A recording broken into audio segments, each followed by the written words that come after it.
Assalamualaikum warahmatullahi wabarakatuh. Selamat pagi dan salam sejahtera bagi kita semua. Om Swastiastu, Namo Buddhaya, salam kebajikan, Rahayu. Perkenalkan, nama saya Oktariana Dwi Wulandari selaku host podcast BGP Kalimantan Barat kali ini.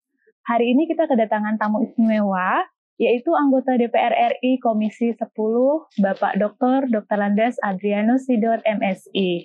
Selamat pagi Bapak. Sehat, ya. Alhamdulillah ya Pak. Ya.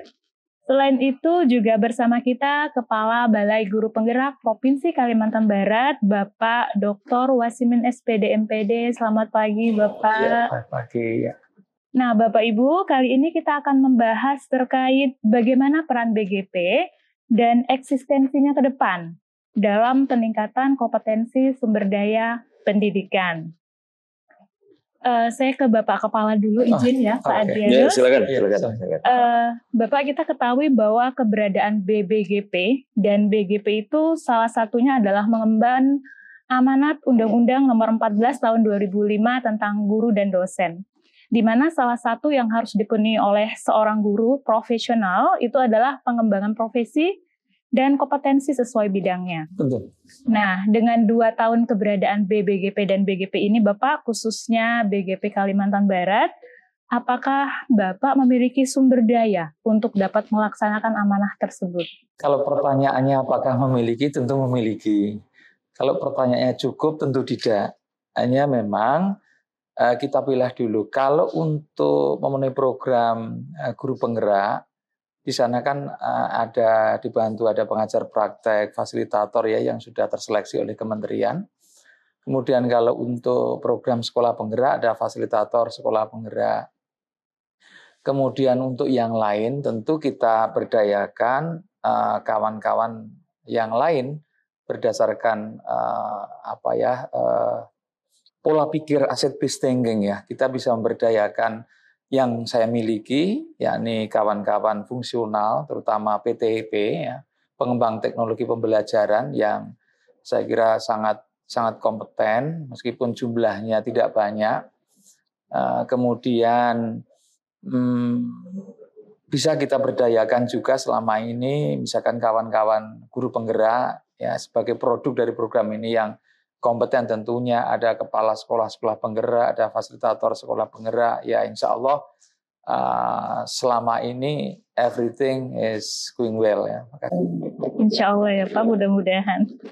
Baik Bapak, lanjutannya berarti kewajiban dalam memberikan pengembangan profesi dan kompetensi ini tentu tidak hanya menjadi tanggung jawab pemerintah pusat ya Pak, tapi juga menjadi tanggung jawab pemerintah kabupaten kota atau provinsi. Nah selama 2 tahun ini Pak, bagaimana respon atau jalinan kerjasama pemerintah daerah dengan BGP Kalimantan Barat untuk mewujudkan amanah tersebut Pak? Oke.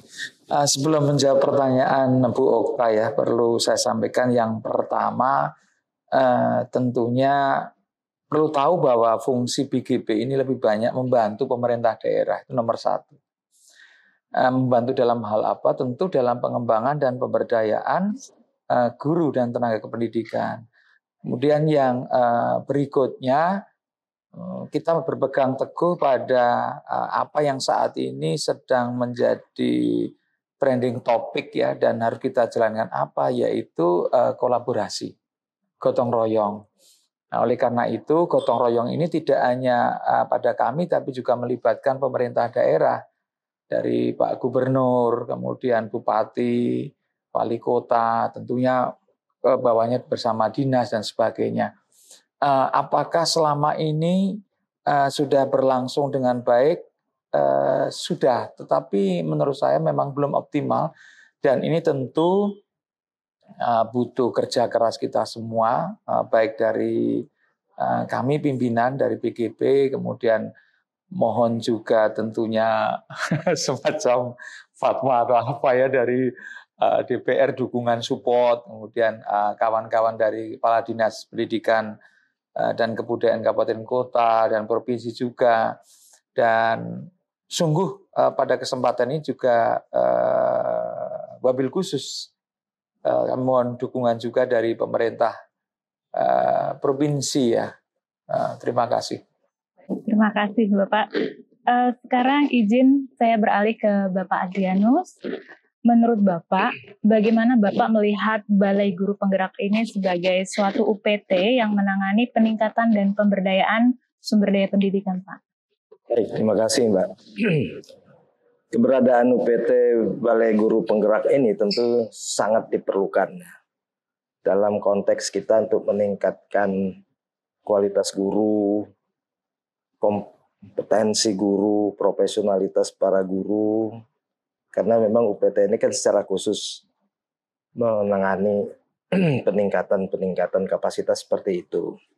Nah, karena itu memang kalau perlu ini bukan hanya di tingkat provinsi ya, sampai ke kabupaten juga, karena guru-guru juga kan lebih banyak juga di kabupaten, terutama guru-guru TK dan SD. Jadi menurut saya keberadaan UPT Balai Guru Penggerak ini merupakan perpanjangan tangan dari kementerian dalam upaya kita untuk meningkatkan kualitas pendidikan kita secara keseluruhan, gitu, secara umum. Terima kasih Bapak. Nah, Pak Adrianus pernah menjabat sebagai Kepala Dinas Pendidikan dan Bupati di Kabupaten Landak. Apa saja yang bisa Bapak sarankan ke Balai Guru Penggerak, khususnya Kalimantan Barat, agar bisa bersinergi Bapak dengan pemerintah daerah untuk dapat mengembangkan profesi dan kompetensi guru-guru kita, Pak? Ya, yang pertama tentu menjalin komunikasi yang baik ya. Jadi supaya kedua belah pihak, baik Balai Guru Penggerak dan terutama juga pemerintah daerah, dalam hal ini Kepala Dinas Pendidikan, itu memiliki kesamaan visi dulu, kesamaan pandangan. Karena kadang-kadang kan ini sering terjadi orang-orang daerah ini egonya terlalu tinggi gitu kan. Ya, kami sudah begini-begini, sudah melakukan ini. Padahal kan mungkin justru keliru gitu kan. Nah, karena itu komunikasi ini penting. Ya, kemudian kedua, ya pemetaan masalah di masing-masing daerah, koordinasi tetap dengan dengan BGP. Karena disparitas kualitas guru, kapasitas guru di daerah itu sangat-sangat luar biasa ya. Nah, kadang-kadang ya memang ketika dulu saya menjadi kepala dinas atau bupati yang bukan lulusan lembaga pendidikan guru ya, itu justru diangkat jadi guru gitu kan. Misalnya dia lulusan sarjana teknik sipil atau teknik kimia. Karena memang lulusan itu nggak ada. Ya waktu itu masih bisa ya, di bawah tahun 2010 itu masih bisa untuk memenuhi kuota guru ini. Jadi memang ini perlu dilakukan pemetaan juga untuk melihat kapasitas, kemudian kompetensi dan profesionalisme guru ini. Ya terutama profesionalismenya lah ya. Ini yang kadang-kadang jadi masalah itu, mereka merasa menjadi guru itu hanya sebuah kewajiban, bukan sebuah panggilan gitu kan. Nah kalau dia sebuah panggilan kan dia bisa terlibat secara utuh, secara menyeluruh gitu ya. Begitu Mbak. Baik Pak, terima kasih. Jadi komunikasi dan pemetaan masalah tiap-tiap daerah ya Pak ya, begitu. Kemudian ada harapan nggak dari Bapak terhadap kami BGP Kalimantan Barat Pak, harapannya Pak? Oh ya, tentu saya menaruh harapan besar, terutama kalau kita bicara soal peningkatan kualitas pendidikan kita ya, yang sampai saat ini ya memang masih menyedihkan lah gitu Pak ya, Pak Simin ya. Ya bukan salah siapa-siapa, ya karena memang kondisi kita ini kalau ya dibandingkan dengan negara-negara lain, penduduk kita ini kan 270 juta. Besar. Diurus oleh pemerintah pusat kan. Jadi memang tidak gampang. Makanya di negara-negara lain itu, negara sebesar Indonesia itu mereka lebih memilih pada menjadi federal gitu kan. Hal-hal yang ini harus diserahkan ke federal aja. Tapi kita bersyukur bahwa NKRI ini walaupun dalam kondisi yang ya kadang-kadang memang juga harus kita pahami gitu kan.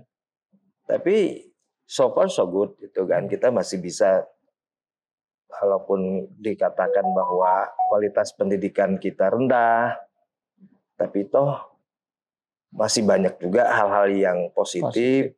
Penemuan-penemuan, inovasi-inovasi juga kita tidak kalah dengan negara-negara lain ya. Profesor-profesor kita juga tidak kalah dengan negara-negara lain gitu, Mbak. Baik, terima kasih Pak. Luar biasa sekali Pak Wasimin, Pak Adrianus. Iya, terima kasih. Mungkin untuk terakhir ya Pak ya, dari masing-masing bapak-bapak yang luar biasa ini gitu, kita minta closing statement-nya Pak. Iya. Untuk bahasan terkait peran BGP terhadap peningkatan sumber daya pendidikan, mungkin dari Bapak dulu. Oh, dari saya dulu. Ya, baik. Saya berharap bahwa koordinasi ya dan komunikasi antara pemerintah daerah baik kabupaten, kota maupun provinsi dengan BGP, dengan Balai Guru Penggerak ini bisa lebih ditingkatkan. Dan masing-masing punya komitmen yang betul-betul kuat untuk meningkatkan kualitas pendidikan di daerah ya. Jadi Pak Gubernur, Pak Bupati, Wali Kota, silakanlah fasilitasi BGP ini. Kalau kita punya keinginan, punya mimpi bahwa pendidikan kita akan lebih baik ke depannya. Gitu, Mbak. Terima kasih Bapak. Kemudian Pak Wasimin, closing statement. Terima kasih.